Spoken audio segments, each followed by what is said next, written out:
tagalin yung proseso. Eh, ang mga may kaso, yung mga maliliit, yung magnakaw sa tindahan, madali, kulong agad, tapos ano. Pero ito, malakihan, hindi magalaw. Question. Any reaction po from other speakers?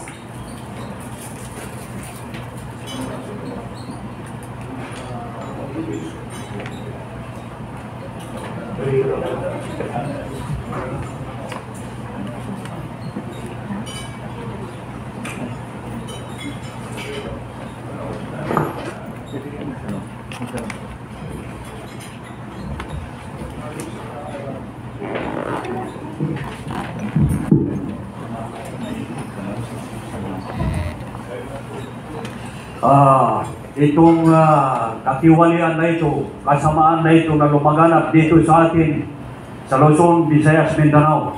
Ito po ay tumama sentro sa Bangsamoro Autonomous Region in Muslim Mindanao. Ang pinaka malaking katiwalian na tumama sa ating mga kapatid sa Bangsamoro Autonomous Region in Muslim Mindanao ay ang pagharang sa eleksyon ng Bangsamoro Autonomous Region in Muslim Mindanao. Alam natin na ang eleksyon na yan ay diyan natin matutuntun kung sino ang karapat-dapat na mamuno sa Bangsamoro Autonomous Region in Muslim Mindanao. Yan ang pinakamalaking katiwalian na dapat sana ay naituloy yung eleksyon, kauna-unahang eleksyon sa Bangsamoro Autonomous Region in Muslim Mindanao. Nang dahil sa katiwalian ay hindi na ipagpatuloy yung eleksyon na dapat sana ay mangyari na upang makuha ng mamamayan ng Bangsamoro kung sino ang karapat-dapat na mamuno na hindi korupsyon, ayaw sa korupsyon. Kung kaya yan ang malaking katiwalian na tumama sa Bangsamoro Autonomous Region in Muslim Mindanao na umabot ngayon sa away-away mula sa taas hanggang sa baba. So yan po ang problema sa Bangsamoro Autonomous Region in Muslim Mindanao. Maraming salamat po. Any statement po, ma'am? Wala po ka na. Yes, good morning again. When it comes sa pagsalubong ko palang kanina, yung regarding sa Muslim, unang comes to mind is discrimination. Nagugulat ako, bakit mayroong Senate, mayroong Congress, bakit may ICI?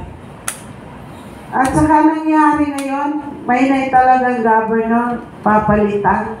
That was elected, papalitan, kasi ang itatalaga mo ay according doon sa gusto mo. Na it results breaking the peace sa OPA Pro by General Galvez, utang na loob. Huwag niyo po sirain ang comprehensive agreement ng BARN. Kung anong napirmahan. After 50 years, naghirap kami sa lansangan, Senate, Congress. Mindyola, yan na kami natutulog. Pero akala namin it was already solved. Pero bakit iniiba? Katulad nung napag-usapan na election, October 30 dapat. Ngayon naman, sasabihin niya sa March 31, 2026, pero it is unsure pa. Kasi gagawa na naman sila. So it is a complete discrimination. Kung noon yung massacre, ilang pamilya ang namatay, nasaktan, itong paglilin lang sa napagkasunduan, na pirmahan, ay it kills the Bangsamoro rights. So, sana po, huwag po gawing politika. Pinaghirapan po yan. We all know that Mindanao is not part of the Philippines. Yet, we agree now with the agreement at sisirain pa. So yun po, ang masakit sa amin yung discrimination. Ngayon, kung hindi ka kakampi, hindi ka bibigyan ng AKA, AX, why not solve the livelihood among women's?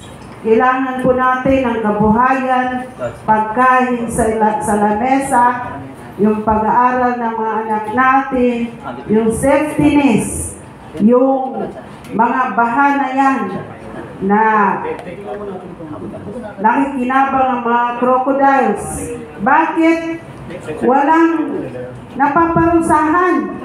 Pero yung nagnakaw, walang makain sa tindahan, agad-agad napaparusahan. Where is the peace? Where is the rights? Ang ating karapatan pang tao. Si Tatay Digong nakakahiya. We surrender it sa ibang bansa. Tatay, mahal ka namin. Kahit hindi karapat-dapat sa iyo. Sana, wag na mangyari kay General Bato, Senator Bato. Pag nangyari yan, sana magkaisa tayo, punta tayo lahat sa airport. Sumakay lahat tayo. Okay? Nakakahiya eh. Yung nangyari sa Senate, sa Congress, nag-aaway sila. Yan ba binabayaran natin on the air? Sana kumakain ng tao yan, milyones yan. Si Robin Padilla, anong ginagawa mo, Tolfo? Bakit mo pinag-initan? So, huwag kayong magbangayan dyan, nakakahiya. Ayusin na lang ang Pilipinas. At tulad ni Sir, wala kami sinabi na mag-resign kayo. Ayusin nyo na lang ang accountability. And thank you so much. Maraming salamat po, ma'am. Naintindihan ho namin ang inyong nararamdaman at nire-respeto ho natin. Katulad ho ng nakakarami sa atin dito, siya rin po ay isang Pilipino at siya po ay nakatira sa Pilipinas. So lahat tayo may karapatang magsabi ng ating nararamdaman. But again, it's just a matter of yung ano natin yung nakikita natin, yung emosyon natin dahil nakikita natin yung katotohanan. And yun, tama po kayo, ma'am, na dapat po magkaisa ang ating mga leader sa tamang daan at sa pamamaraan ng liderato. So, ayun po, at I hope na itindihan niyo sila at itindihan niyo lahat. This is a non-partisan nga, hindi ho ito dito about politics, but apparently, all of us has different colors. Mayroon tayong pinagpipili ang politika. Pero ang panawagan ng rally na ito ay magkaisa tayo para labanan natin ang totoong kalaban ng bayan dahil kung bakit tayo naghihirap, yan po ang korupsyon. At pangunsinti sa maling gawain ng mga leader na talaga naman walang bangid or walang kupas o walang sawang magnakaw sa ating bayan. Sige po.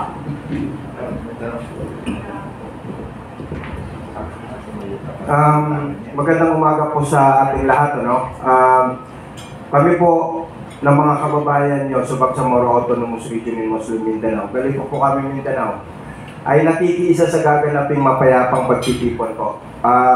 Alam nyo, sobra na po talaga ang nangyayaring corruption sa ating bansa. Hindi na po ito limit sa kaalaman ng lahat. Kaya kasama nyo kami sa panawagan na mahinto at mapanagot ang lahat po ng may kagagawan ng mga ito. Mula baba hanggang sa taas. Maraming salamat po. Statement from the spokesperson of UPI. Meron na, babasahin ko lang ito, no? Ito na. Pakiusap po namin sa mga mainstream media na sana ay maging patas tayo para sa bayan, maging tunay na boses ng bayan na nasa tama at makabayan. We protect each other if di tayo kaya protektahan ng gobyerno laban sa mga tiwaling opisyal. No? Siguro, mainstream social media siguro to be fair. Anyway, I'll just carry on sa kanina, may nagtatanong yung favorite question, no? Ano yung pinagkaiba ng grupo na to, yung People's Initiative, saka sa iba na nag-organize ang rally. Actually, usong-uso yung rally ngayon eh. Mayroong pagkakaiba. Yung isa sa, the main difference is yung non-partisanship. Maraming nagkikain na non-partisan pero actually may minamanok, no? Ngayon yun, the big difference, no? Katulad na may nagtanong kanina, mananawagan ba tayo ng if ever something's happened, constitutional succession? Alam niyo ba bakit pinag-iinitan itong United People's Initiative? Dahil noong September 20, nakipag-usap sa top level sa protectors of the people, of the highest level in the armed forces of the Philippines. Pero ang usapin nun, maraming nakinig doon eh. Maraming eyewitnesses na nakupo doon. Ayan, some are here, no? Walang pinag-usapan doon na ouster na violent overthrow. Lahat ay nasa loob ng saligang batas. In fact, yung nangyari na sa mga dati, yung halimbawa, yung withdrawal to support na nangyari noong year 2001, nasa loob yun ng saligang batas. Nagkaroon ng interview yung mainstream media kay Chief of Staff Browner noong October 24.